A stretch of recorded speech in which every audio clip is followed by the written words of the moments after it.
প্রশ্নটা ছিল হুজুরে করিম সাল্লাল্লাহু আলাইহি ওয়াসাল্লাম নূর না বশর?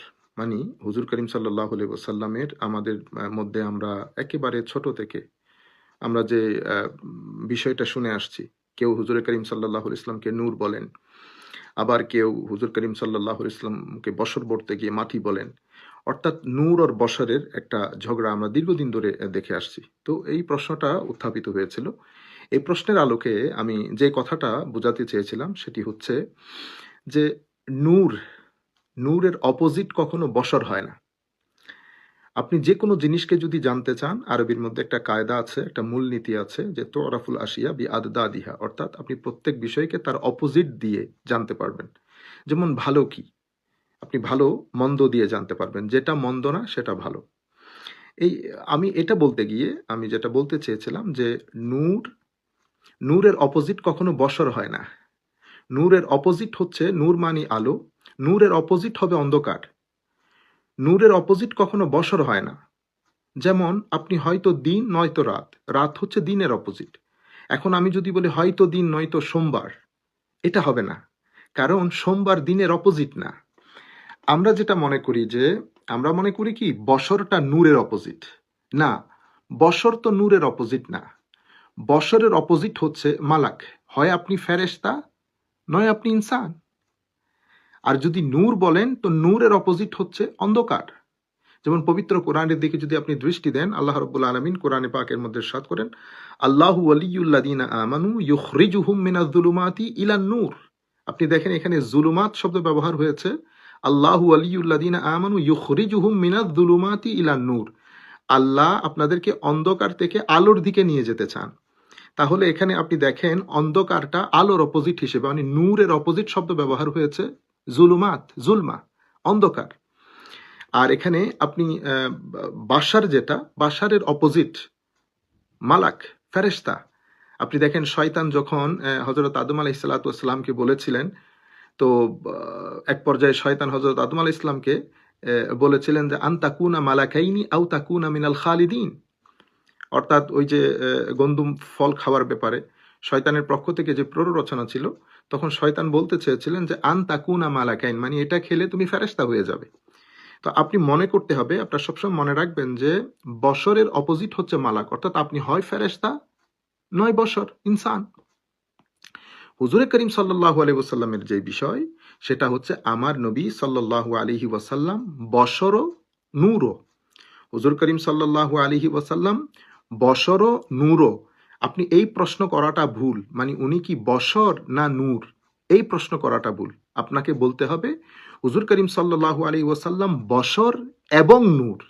এখন প্রশ্ন হচ্ছে, একটি সত্তা এক মানে একই সময়ে বশর এবং নূর হতে পারে কিনা? হ্যাঁ, আলবত পারে, অবশ্যই পারে। আপনি যদি আমি আপনাকে দুইটা এক্সাম্পল দেই, তাহলে আপনারা বুঝতে পারবেন যে একই সত্তা একই সময়ে বশরও হতে পারে, নূরও হতে পারে, মানে দুই জিনিস এক সত্তার মধ্যে জমা হতে পারে। যেভাবে আমার নবী সাল্লাল্লাহু আলাইহি ওয়াসাল্লামের মধ্যে আল্লাহ রাব্বুল আলামিন দুটি জিনিসই একত্রিত করেছেন।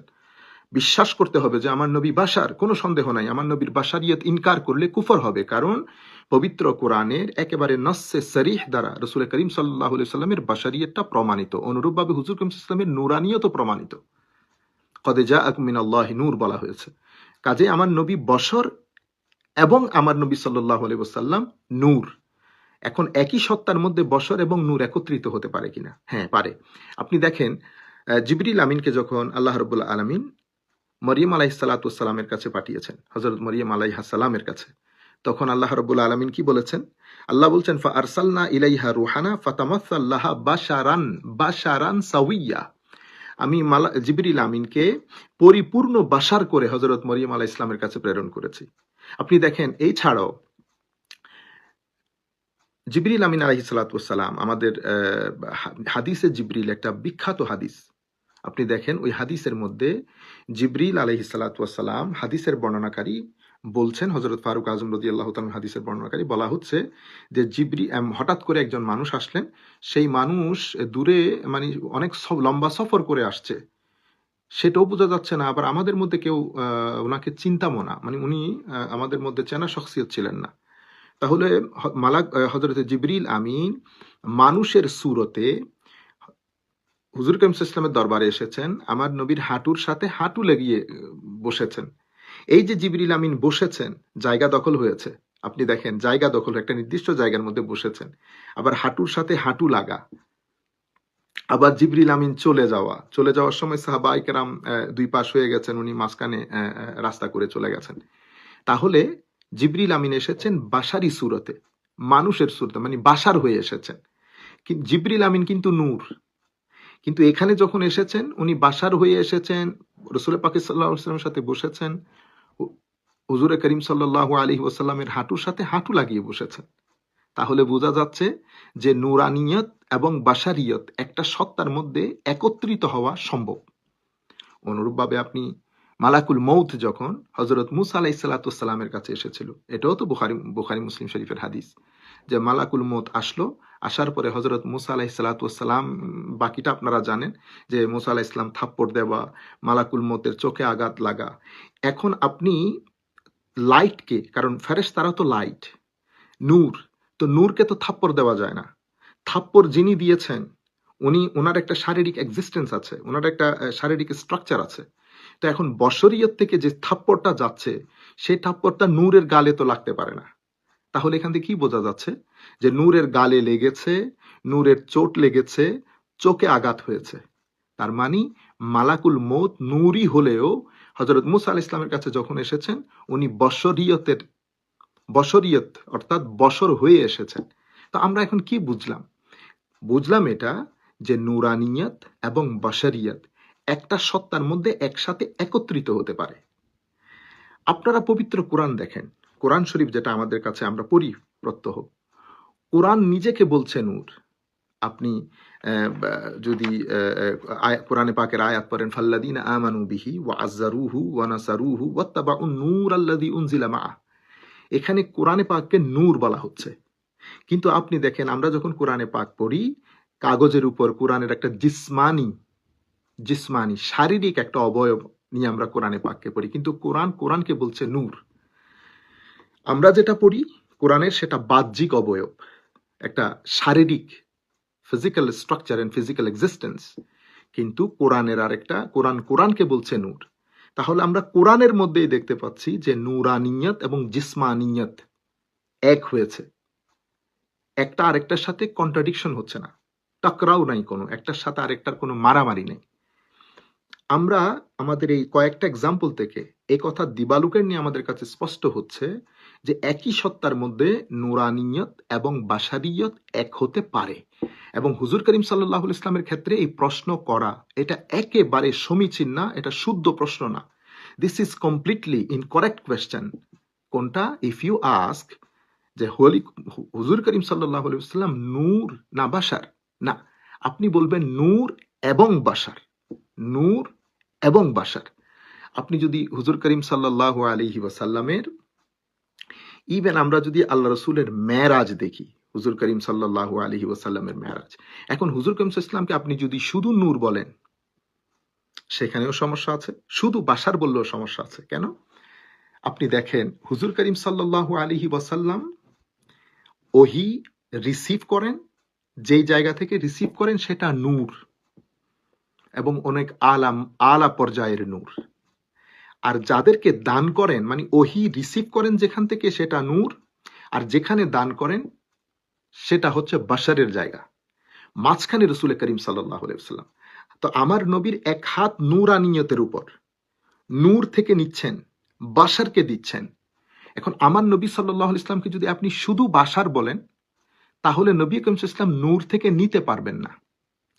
আর যদি শুধু নূর বলেন, তাইলে বাশারকে দিতে পারবেন না।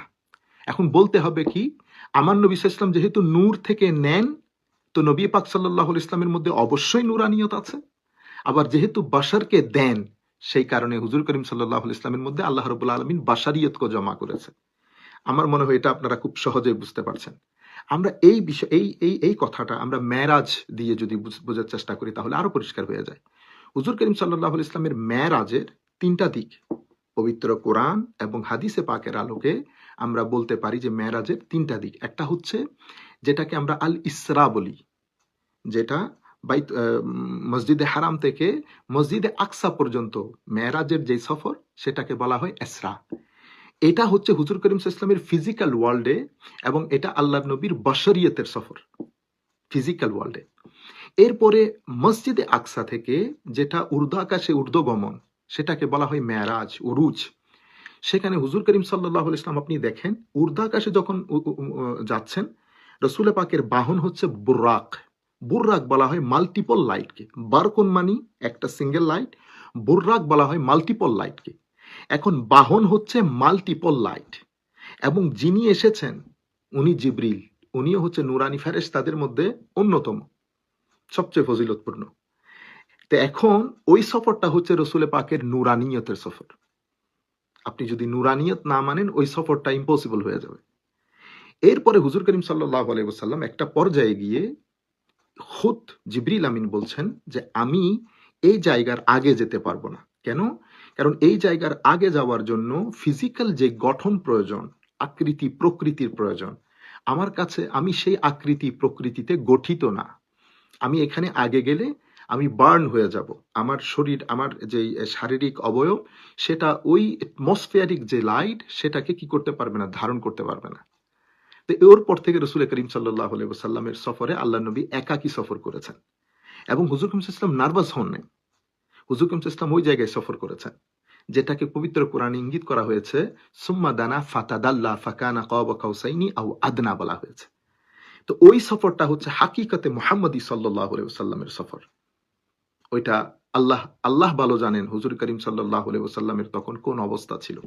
আমরা এখানে মেসেজ যেটা দিতে চাচ্ছি, তাইলে আপনারা দেখলেন যে হুজুর করিম সাল্লাল্লাহু আলাইহি ওয়াসাল্লাম নূরও বাশারও, কোনোটা কোনোটার সাথে কন্ট্রাডিক্টরি না, একটা আরেকটার মধ্যে কোনো ধরনের দ্বন্দ্ব নেই। আশা করি এই এই এই এই জিনিসটাই আমি এক্সপ্লেন করতে চেয়েছিলাম, এবং আশা করি এটা আপনারা বুঝতে পেরেছেন এবং আপনারা উপকৃত হবেন। ওমা আলাইনাল বালা, জাযাকুমুল্লাহ খাইরাল জাযা। আসসালামু আলাইকুম ওয়া রাহমাতুল্লাহি তাআলা ওয়া বারাকাতুহু।